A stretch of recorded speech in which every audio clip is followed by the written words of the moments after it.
first start actually the discussion with giving you a bit of a context on the Agri-PDB platform and how it started.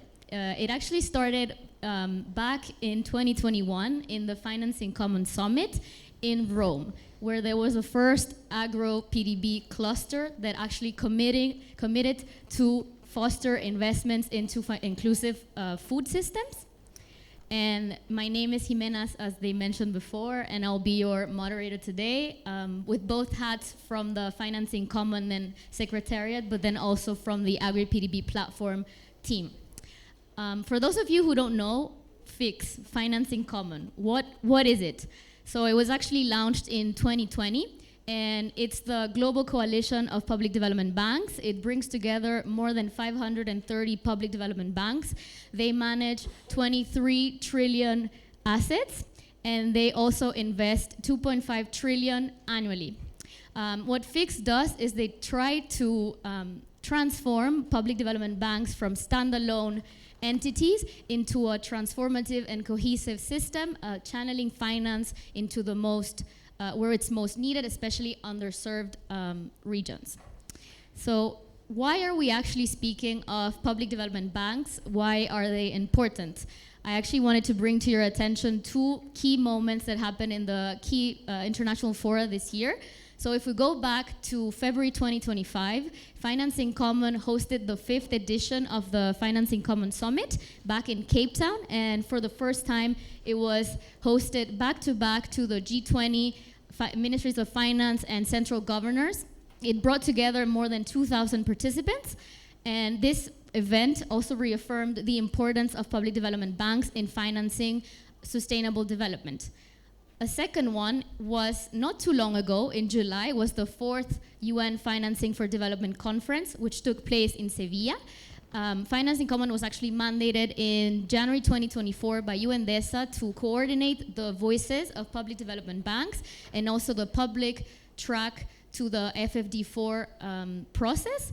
And what came out of this is that in the outcome document of Sevilla, the document explicitly mentions that public development banks are key players in financing sustainable development, and they're also key in aligning national priorities with finance. And they also mention how FIX is actually the global platform coordinating all this mechanism.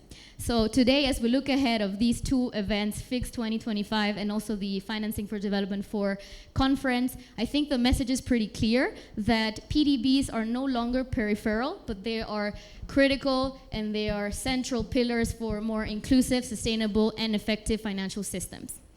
Last but not least, what is the Agri-PDB platform, which we're actually going to discuss today in further detail? So the Agri-PDB platform is the coalition of agro-public development banks that brings together 138 members across 96 countries. It's actually supported by the International Fund of Agricultural Development and also the Agence Française de Développement, so the AFD, French Development Agency. And it's within this whole framework of the Financing Common movement and also the UN Food System Coalition.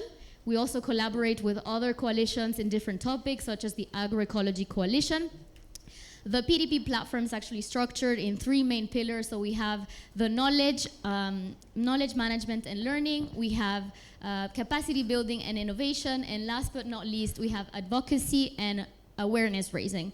So I'll then give the floor to our first panelist, my colleague Alejandro. Don't be too nervous, it's his first time speaking. And he's gonna give further details on what we actually do, our services and our activities. So please, the floor is yours. Gracias. Can you hear me properly? Yeah. So, gracias Jimena, thank you very much for the introduction. Thank you all for being here, the panelists as well. So what is the Agri-PDB platform? As my colleague just explained, it's a global initiative that is co-led by AFD and IFAD. And I'm going to just go over some examples of what is the activities that the platform has done in the last years. Okay. Okay. So we are in the Global South. We are in the Latin America region, Africa region, Asia and Pacific. We account around 138 public development banks, national and subnational, from 94 different countries. The initiative was launched in 2021 and is co-led by IFAD and AFD. And the mission is very specific, is to support the national PDBs to greener, inclusive, and climate resilient food system through three main pillars. And as my colleague said, PDBs are very important because of the role they have, the public mandate they have, the territorial presence they have, the ability to leverage public and private financing. So our services are framed in these three pillars, which is the knowledge sharing, where we do working group activities, peer-to-peer exchange, and also research. The advocacy and policy influence is the second pillar, and it aims to put the PDBs in global conversations, participating in COPs, FICs, or in World Congress, as this Congress organized by Africa. And capacity building and innovation is the last pillar when we do trainings, digital sessions in tools as ABC Map developed by FAO. But all is done with the strategic focus based on bank priorities. So I can mention one of the flagships of the platform is agroecology transition, as well as climate adaptation, nutrition, rural finance inclusion. As we have more than 100 members and our resources are a bit scarce, we have to manage our activities strategically. So we have some activities that allow us to have massive participation as the working groups. So working groups allow multiple banks to participate. We organize in 3 different time zones in 3 different languages in the specific thematics that are priorities for the banks. A more focused activity is the training programs on tools for the PDBs. Those are dedicated sessions in tools that are aimed to train the banks in a small group of banks and to enhance the capacity building of the banks. Then we have advocacy. So the idea is acting as a broker between the multilateral development banks, but also national development banks, and advocate the activities that help place smaller PDBs at center of global conversation. Another activity that is more focused because is between 2 or maximum 3 PDBs is the peer-to-peer technical exchange, either in person or online. This is the more highly effective activity that brings together banks' technical team to learn in a specific initiative, and it's a very low-cost activity. And we have another more focused activity with one bank at a time that requires field work, and that is the assessment of the bank's needs, but also it requires direct coordination with the bank's internal departments. So I'm going to go for some examples of each of these activity. After we did our survey with our members, we realized that climate adaptation or climate finance is one of the most interesting topics. So we convened a first webinar on climate adaptation bonds in collaboration with UNEP FI, with ARIC. And we have the participation of FIRA Mexico, that is a very advanced bank in Mexico, that explain what is the pipeline that the banks have to follow if they want to emit a climate bond, and what is the challenge that they are going to face in each step. We have also participation in this webinar of ADBC China, banks TADB from Tanzania, Mike from Malawi, Botswana. Another example is the Rural Financial Inclusion Working Group. This aims to demonstrate what is the critical role of the agricultural PDBs that are playing in advancing rural financial inclusion, but also to outline a strategic recommendation for the PDBs. How can they effectively contribute to sustainable and inclusive rural development? To showcase as well how other PDBs are driving financial inclusion by sharing in innovative tools and best practices. We did already 2 sessions, each session in 3 languages, and we count with the participation of Crédit Agricole du Maroc, AFC from Belize in Latin America, COFI de Peru, FIRA Mexico, APRACA. We also have BOAD, Finagro de Colombia, Ban Rural from Guatemala, so on and so forth. And we aim to launch a 3rd session where we want to talk about the global FinDex survey and how can PDBs leverage on this data that is produced by World Bank, and also about financial literacy. Now, We train the banks in agroecology. This is an example of the trainings that we provide. We map first some agroecology tools for agroecology in the market, and we select 3 most important and also that are easily accessible, which are TAPE, that was developed by FAO, BioVision with the FAC tool, and the tool of the Agroecology Coalition. We train the banks in different sessions, in different languages as well, and we have quite a good participation in the trainings. As I said before, this is a platform for collaboration. So we managed to put in the same table, let's say, national and small public development banks with the big development finance institutions in initiatives as Finance for Development in Sevilla or Finance in Common. And lastly, the peer-to-peer exchange. Just to give some examples, we started with a peer-to-peer exchange between FIRA Mexico, ADBC in China, and Crédit Agricole du Maroc regarding the sustainability strategy. So as you can see, this is a global initiative that put together banks from different regions. They discuss about drafting sustainability strategy, and they help FIRA to draft their strategy. Then FIRA became also a teacher, let's say, and sit down with FINAGRO to talk about a tool for measuring the environmental and climate effects that their portfolio have. We have another examples as TADB, a bank from Africa, and FINAGRO, again from Latin America, on sustainability strategy. And next week we are going to launch an in-person peer-to-peer between NABAR India and MAIC from Malawi. So NABAR has agroecology projects in their portfolio, and MAIC wants to transition to agroecology. So NABAR will help them and explain them how they have done this. They are going to visit India, they are going to visit the field in India to learn directly from another bank. And I think I'm going to finish here my intervention. Jimena, thank you. Thank you, Alejandro, for the information.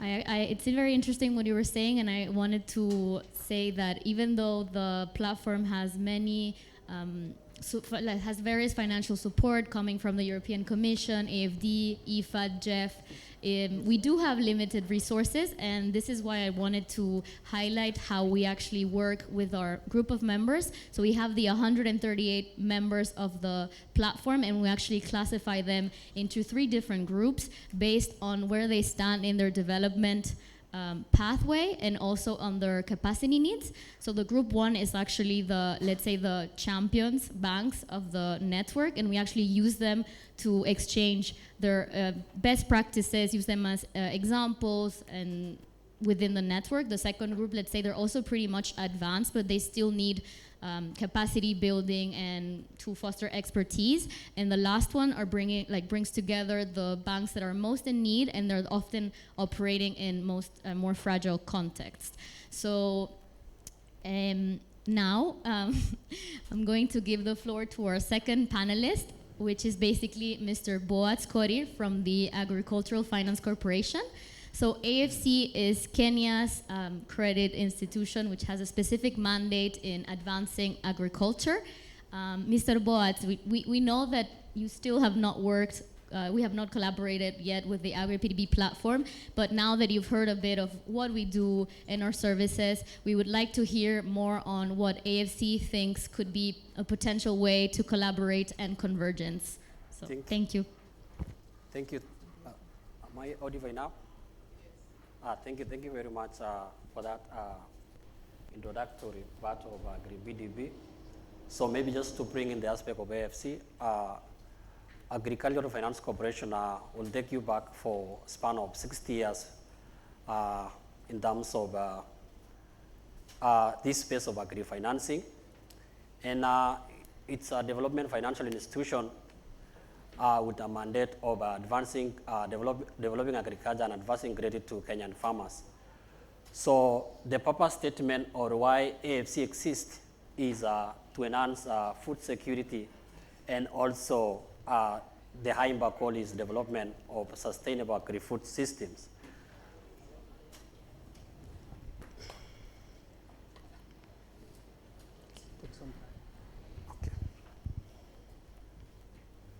that much. So in terms of our operations, AFC operates with 48 outlets across the country with 6 regional offices. And the impact, we've impacted over 1 million plus farmers since our inception. So from that illustration, you can see our areas of operations and in terms of high potential areas. Those are the regions where we operate. So, and then the model which AFC or Agricultural Finance Corporation use in terms of serving its clientele is two-way. We are running retail lending and wholesale lending models. Retail lending is where we lend directly to individual farmers, while the wholesale bit of it is where we advance credit through our intermediaries who rather does the last mile lending to the farmers. This model, the wholesale lending AFC started way back in around 2017 in collaboration with AGRA. And the main reason why this model was brought into operation was to promote financial inclusion. Most of our farmers who were being served on retail lending model were unable to access our credit facilities. And the question or the problem was, how do we ensure that everybody is brought on board and access these the credit, which is an enabler in production of agriculture. So the wholesale lending has performed quite well because we lend to SACCOs, cooperatives, and microfinance institutions, which they on lend to their members who do not have maybe the traditional collateral such as title deed. So another aspect which also came to promote financial inclusion is a warehouse receipt product, which also AFC is using as form of collateral. So we are promoting other forms of collaterals to ensure that many farmers access credit from our institution. And these complementary models also is going a long way in terms of ensuring that productivity and also resilience in terms of the changing climatic conditions is also being met. So the other thing is we are also shaving the agricultural space and ensure that when lending, we lend responsibly to projects which are not harmful to the environment. And also the aspect of green financing also comes in. And someone will ask a lot of questions. How green is green? What are the frameworks which have been put in place to ensure that lending meets the threshold of green financing? And that's what there are many institutions or many companies have come up with the green taxonomy framework. And we are also championing how do we marry all these taxonomies so that they speak the same language, because institution A or institution B have their own framework, and when it comes to passing over to institutions, they need to speak in the same language and ensure that there is incentive for those projects which are green to the environment. Then critical challenges that also as that are DFI in the country, which we put across, is the demand. When you check or when you analyze the portfolio of the banking industry, it's about 4 trillion, maybe Kenya shillings, or about 230 billion USD dollars. So out of these, about less than 5% goes to the agricultural space, yet this is the sector which contributes largely to the Kenyan GDP or even most of the African GDPs. So there is a lot of demand which is unmet. And that one is very key in terms of also ensuring that we pass resources to the sector. And also, in addition to that, there are those, the government also comes in terms of allocation to the sector. And there are those resolutions which were met during the Malabo Declaration and also and other conferences which urge the governments to pass at least 10% of their budget to the sector. And then also there is the high cost of funds and limited long-term finance. Institutions, the cost of credit in the sector is deemed to be high risk, and many of financial institutions shy away from investing in those enterprises. As an institution, we come in to level the ground and ensure that that other financial institutions also follow our footsteps. So there are no sources of there are limited long-term finances which can be maybe gotten from this space. And then the last challenge is the climate and the market risks. So the environment is very volatile, and it's a global challenge.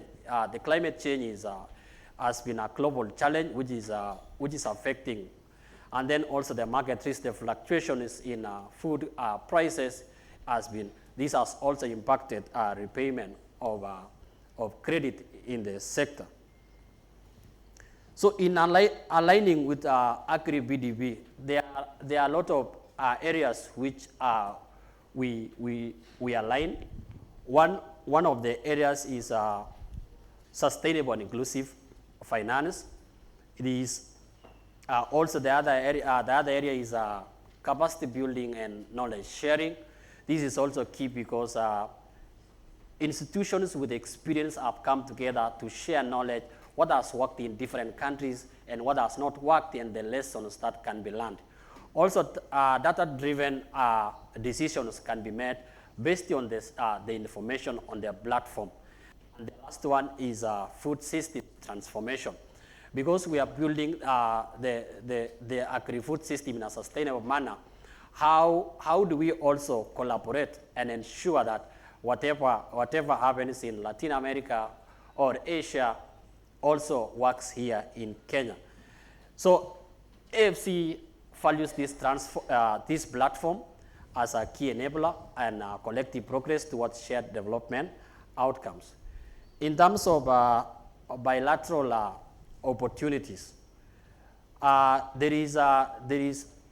areas where we can also, there are a lot of opportunities in terms of bilateral. One is the concessional credit and also long-term financing.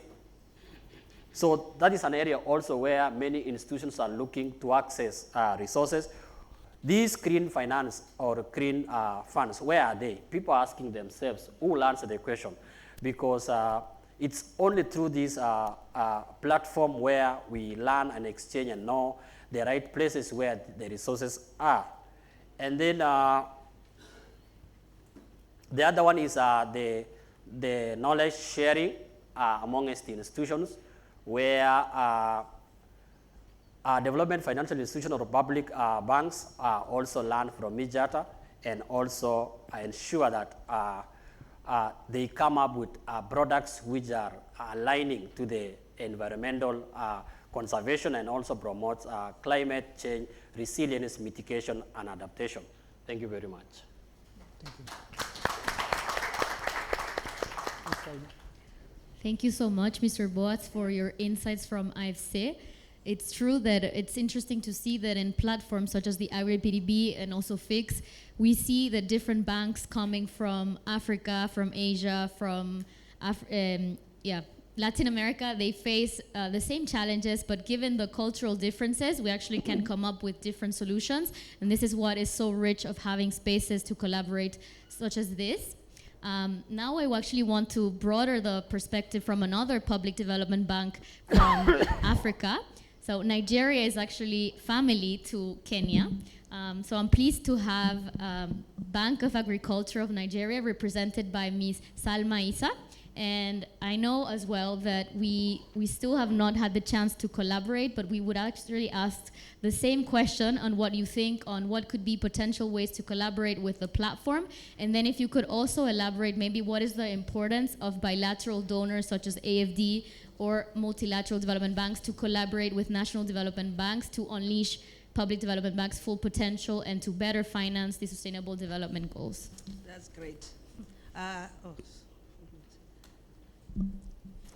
Good afternoon, everyone. Like I said, my name is Salma Issa from Bank of Agriculture, Nigeria. First of all, Bank of Agriculture in Nigeria is owned by the government, 60% by Minister of Finance Incorporated, and then 40% by Central Bank of Nigeria, but supervised by Ministry of Agriculture and Food Security. Bank of Agriculture has played a pivotal role in empowering smallholder farmers through its initiatives. You know, smallholder farmers in Nigeria constitute about above 90% of the farmers in the country. So we play a pivotal role in financing the smallholder farmers. The little percentage goes to large-scale farmers. Bank of Agriculture has served smallholder farmers over 5 decades. Like Kenya, I heard he said 60 years. We are 53 years in existence.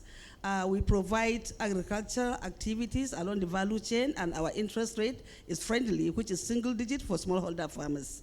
Then we have 110 outlets and 6 regional offices, but we call them zonal offices across the 6 geopolitical zones of the country. These are the key functions of the bank. Like I've mentioned, we provide credit facilities, we promote rural development, we encourage savings and investment, especially in the rural areas. We inculcate banking habits. You know, some of them don't like to go to the bank to save their funds, so we try to encourage them to do that. And then we support the agricultural value chain. We promote financial inclusion through some of our products, like we have special products for women, we have special products for youths, and then we facilitate capacity building and technical assistance through collaboration with our research institutes in Nigeria.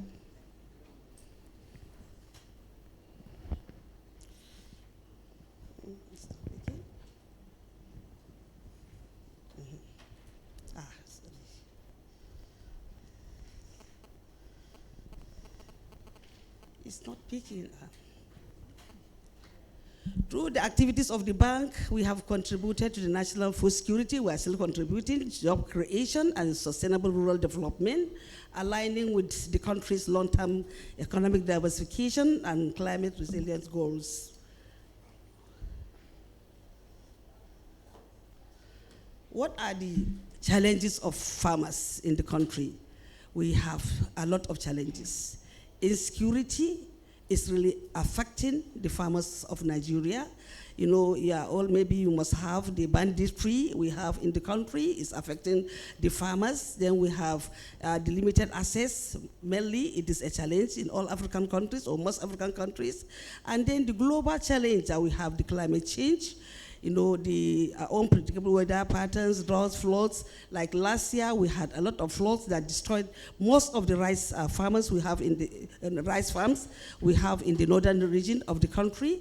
You know, and we have these farmers, headers clash in some of the states, like maybe Benue State, which you have been reading. You know, then the issue of poor infrastructure. This is a very serious challenge.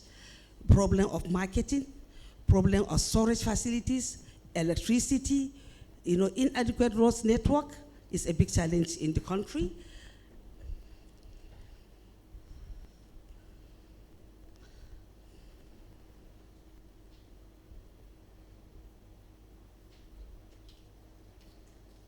Then the issue of inputs.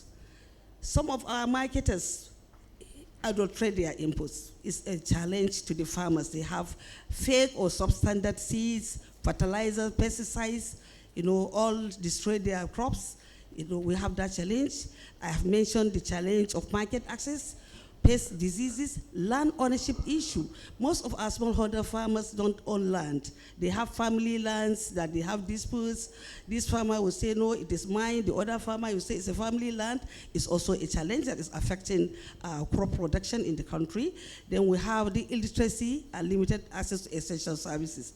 The essential service, we need to have about maybe 1 to 1,000 at least extension workers to 1,000 farmers. But what we have in the country, by the records, we only have 1 extension worker to about 100,000 farmers. So we have unlimited extension workers in the country, and it's affecting the farmers, despite the fact that the research institutes are trying to do their best, but we still have inadequate extension workers in the nation.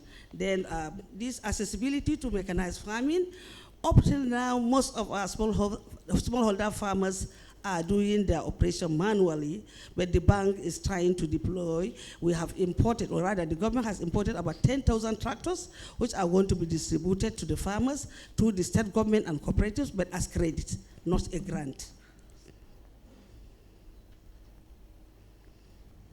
How do you support our farmers through the climate adaptation, risk management, innovative financing models, especially via the public-private partnership? One, we know this is a game changer. We need to do that. We have started collaboration with many international organizations, and we hope that we are going to work with you. We'll also work with the French Development Agency and some other international organizations that are here that are ready to collaborate with Bank of Agriculture to invest in agriculture so that we have more green and then more funds for the farmers in the country. We are talking about the climate resilient agriculture. We said implementing climate smart agricultural practices and technologies can help smallholder farmers adapt to climate change. BOA is working towards deployment of digital platforms that will provide smallholder farmers with climate information, advisory services, and market access. The bank is in collaboration with some research institutes which I've mentioned in the country that are providing extension and advisory services to smallholder farmers, but it's not enough. We want to have the international organizations to help towards that by providing capacity building for the farmers and also the few extension workers we have in the country. Then Bank of Agriculture is in collaboration with Agrism. We are expecting, or they have approved $1 billion intervention for the bank. We are expecting funds so that we'll use it for smallholder financing.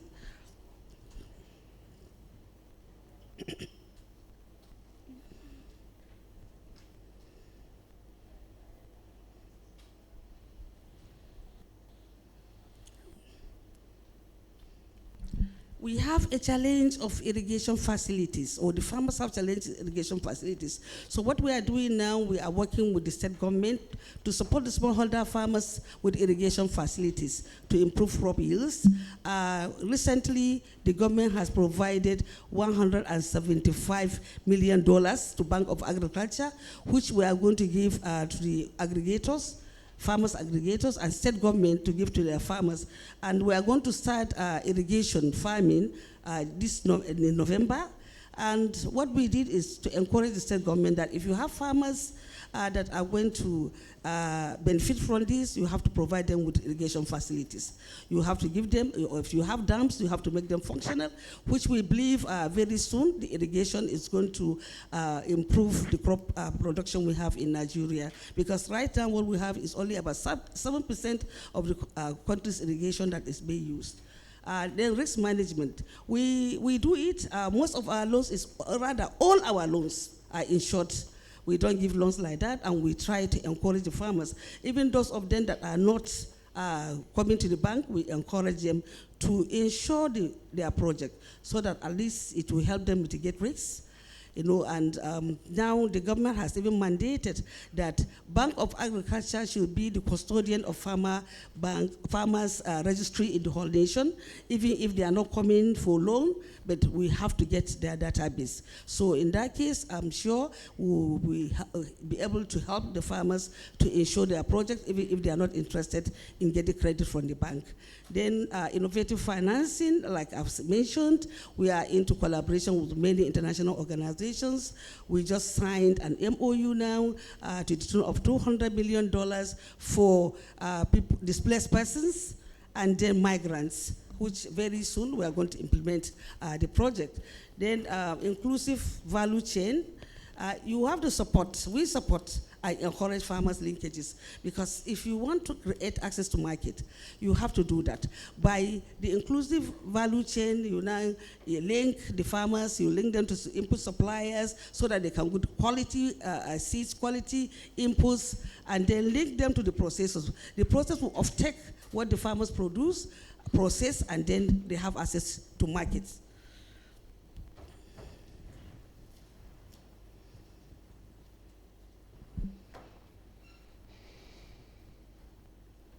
What are the lessons learned by Bank of Agriculture?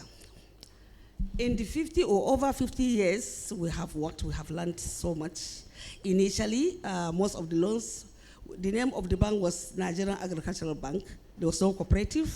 We were lending to only individual farmers. We discovered that lending to individual farmers is not good, because the default to even monitor it was very, very difficult. That was why the name was changed to cooperatives, Nigerian Agricultural Cooperatives Bank.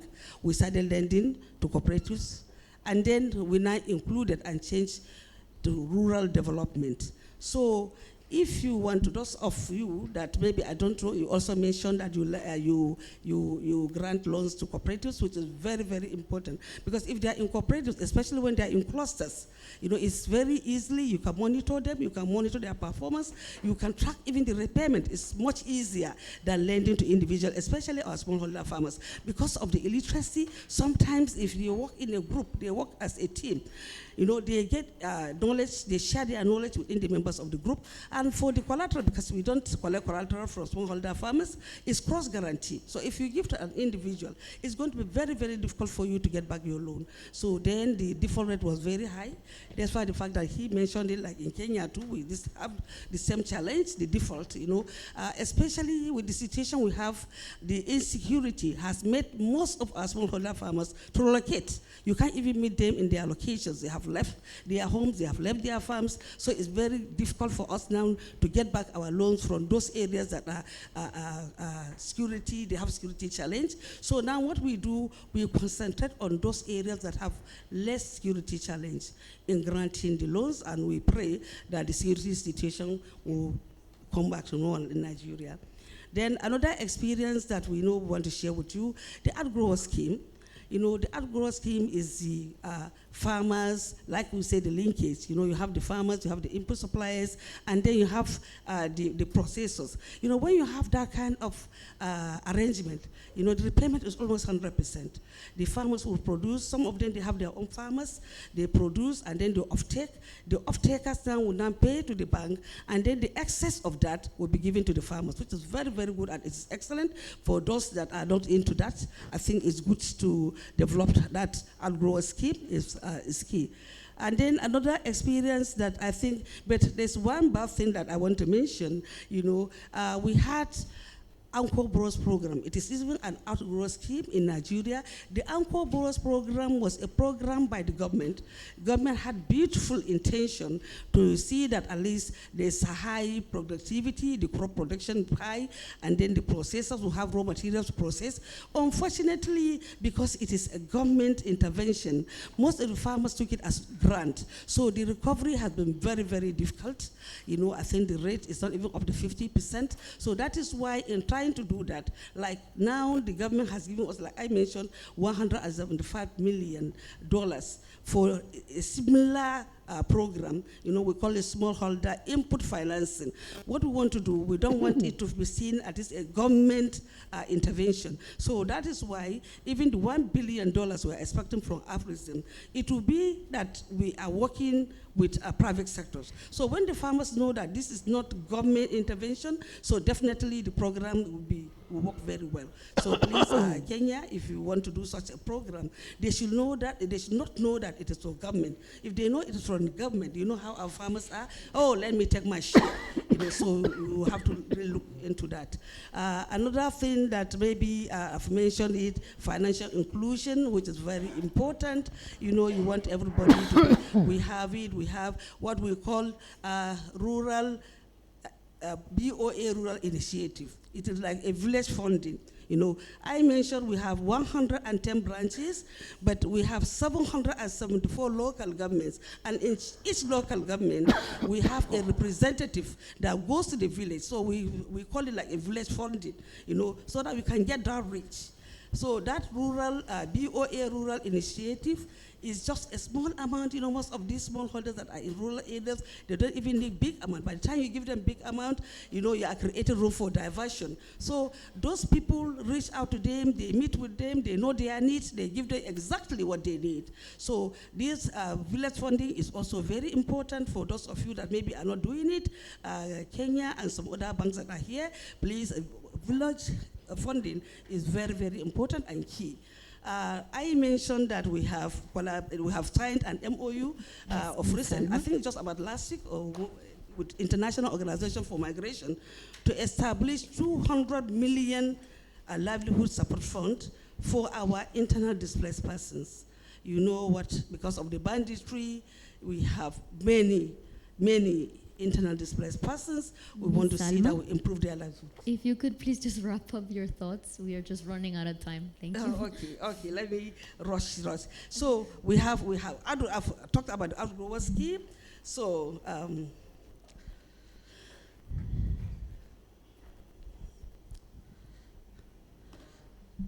So the Bank of Agriculture has demonstrated commendable leadership in steering the nation's agricultural sector towards sustainability and resilience. However, the journey is going. Scaling these successes requires sustained political will. Private sector collaboration is key. Because like I mentioned, it is known by the farmers that the bank is owned by the government. So that is what we are trying to change. We are trying to see that we collaborate with the private sector, the international organizations, so that we mobilize more funds. We have a lot of farmers in the country, and the need is so much that the funds we have from the government cannot sustain the needs of the farmers. So there's need for us to collaborate with international organizations like you here, so that at least those of you that are interested to fund in agriculture in Nigeria, please, you can work with Bank of Agriculture. Bank of Agriculture is a change bank, because somebody was asking me that have you changed your NPL? I said the NPL was as a result of the Anko Bros program that I mentioned, but now everything has changed. It's a new BOA. We call it BOA 2.0, so it's a new bank. Thank you so much. Thank you, Ms. Salma, for sharing Nigeria's perspective. We hope to collaborate as well with BOA within our networks. And now I want to give the floor to Mr. Claude Thor from the French Development Agency. AFD is the French public PDB and has extensive experience, over 70 years in different continents, especially Africa. So Claude, please, if you could let us know what is AFD's key benefits in being involved in the Agri-PDB platform, and as well if you can let us know what is the overall bilateral perspective in this space. So we'll talk more. And AFD is the main, AFD Group is the main operator of France in international cooperation and ODA. And it's, I don't know if it works. Okay, thank you. And we, the bank work in all country of South and developing countries, and we are financing more or less each year between 10 to 12 billion euro, and we work in many sectors, and in particular in agriculture and environment, where we are financing 1 billion euro a year. We are, as Jimena said, much involved in the Financing Common initiative. We take part of Agri PDB platform, and in particular for agriculture financing, since 2016 we have provided 23 loans to 20 banks, public development banks, for a global amount of 1.33 billion euro, and providing credit line and technical assistance mainly, and looking for big impacts, in particular in environment and social issues. Practically, we have some kind of label called AgriFi. AgriFi is just saying that we mixed grant instrument with financial instruments to have blended loans or blended guarantees, mobilizing technical assistance, even in investment grant. And the scheme of the financing looks like as if we were acting as a public instrument for the bank, mobilizing this blended finance. And the main goal is to build the institutional, to reinforce the institutional capacity of the bank to act as a public tool within the country. We speak about innovative finance, blended fund, impact fund, etc. But don't forget that all the countries are their own blended finance instrument called Public Development Bank. And we find this public development bank in many countries, even in rich countries like France or Germany. And the issue is, with this kind of scheme of financing, we try to support the bank to provide finance with impact. Could be nutrition, could be financial inclusion, including all about gender and youth, and of course regenerative agriculture, agroecology, to address the issue of climate change, adaptation to climate change. The usual scheme and modality of intervention. So we discuss with the bank through an appraisal phase. We discuss with them, we do some kind of diagnostic and discuss about their needs. So we formalize the needs they want to tackle, and we provide a technical assistance program, including even studies or development of information system. And after we implement the program according to the strategy taken by the bank, and to intend to reach the goals we want to reach. And at the end, we work mainly in the issue of risk, in the issue of environmental and social risks too, institutional support, global institutional support, and all about measuring impact to have some kind of accountability of this impact, and to support the bank to report clearly on that.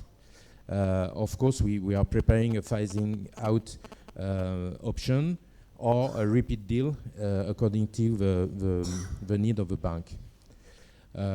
Concretely, I'm showing different previous experiences we had in different continents. We have worked since 2013 with FIRA, Mexico, and we provided 2 loans with technical assistance, grant for investment grant, and we work, and we are preparing a third one, maybe. We support FIRA to establish a green taxonomy, and this green taxonomy was very important because they could share this taxonomy with the Mexican Banking Association. That means that all the green taxonomy now is adopted by all banks in Mexico. And with International Development Bank, we support FIRA to issuing SDG bonds, as commented before, on gender, for instance, but also on green, and yes, and more globally, SDG bonds. We worked also, we have worked with TADB since 2018, and with a loan and technical assistance.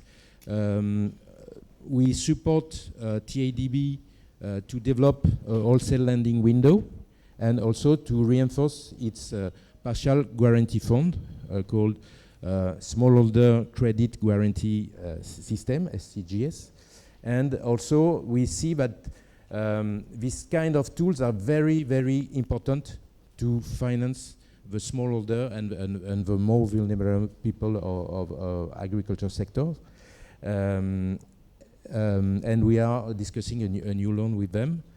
We have worked also with Morocco during many years, and with different credit lines and technical assistance, and we support them to establish specific product for sustainable finance, energy efficiency, renewable energy, organic specific value chain, etc., etc. And mainly also on adaptation, but as you know, Morocco is confronted with big issues on drought and water problem and water-related credit risk.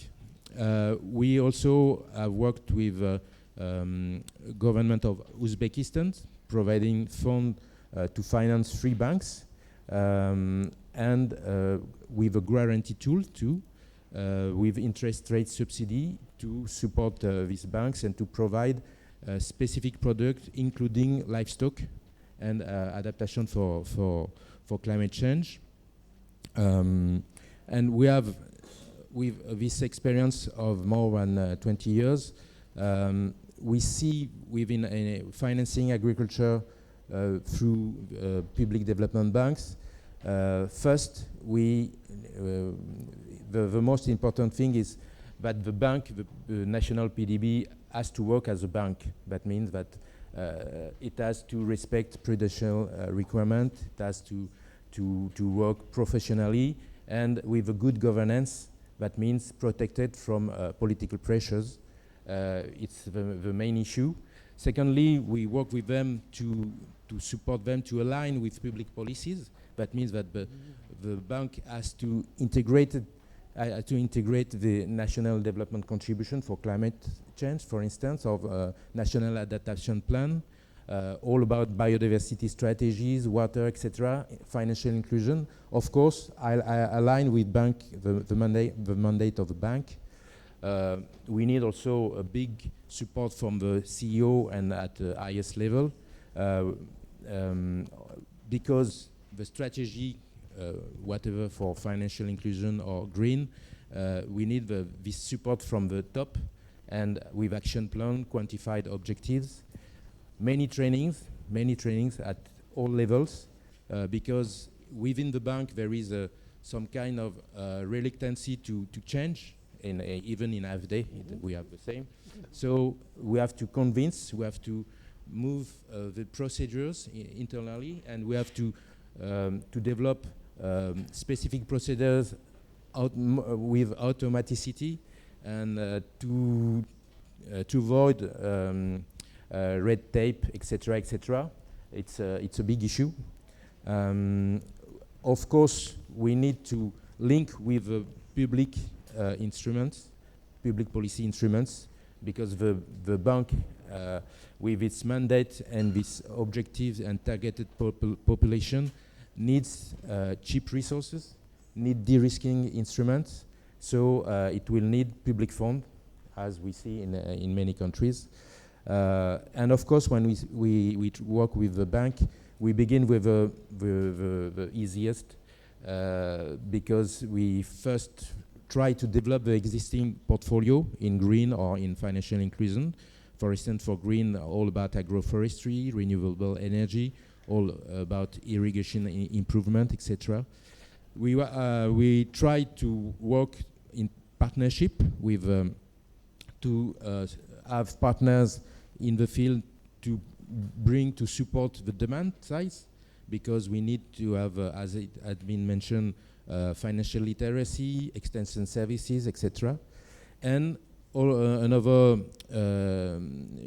all-alonging fruit is working in certified value chains, could be international export on organic, fair trade, rainforest alliance, etc., etc. The key challenges are first to be aligned with the government strategy and priorities, because in some countries it's only development of agriculture, and what about financial inclusion? What about green? So we have to work on that. We have to also to be aligned with the mandate of the PDB. Of course, we need the demand, because when we finance, we need a pipe of projects. So we need in front of that a pipe of project and a big demand. And it depends on also the public policy environment. If they have extension services to promote green practices, for instance, or to support smallholder farmer to group and to create cooperatives, etc. So a main issue is the price signal problem. That means that for green and specific smallholder, vulnerable smallholder population, it's more costly. So that means that how do you give a better price signal for that? That means that we need grants, we need incentives when we know that it's a limited resources. Could be also on the regulations. And of course, technically, there are specific technical challenges, like traceability of underlying financing investment. For instance, what is, I buy a tractor. Tractor could be used for very green practices, but also for very bad conventional practices. So how do you identify the good one? And so you need very data collection is very important for that. Opportunities, of course, all banks want to reduce their risk. So that means that they are very interested to work on climate risk assessment, even for in the outside-in issue materiality or inside-out materiality for the environment. So we try to support the bank to align on reporting from TCFD, Task Force on Credit Finance Disclosure, or Task Force on Natural Finance Disclosure, and knowing that the good underlying green investment have co-benefits for climate, biodiversity, and water together. So it could be very interesting to promote regenerative agriculture and agroecology.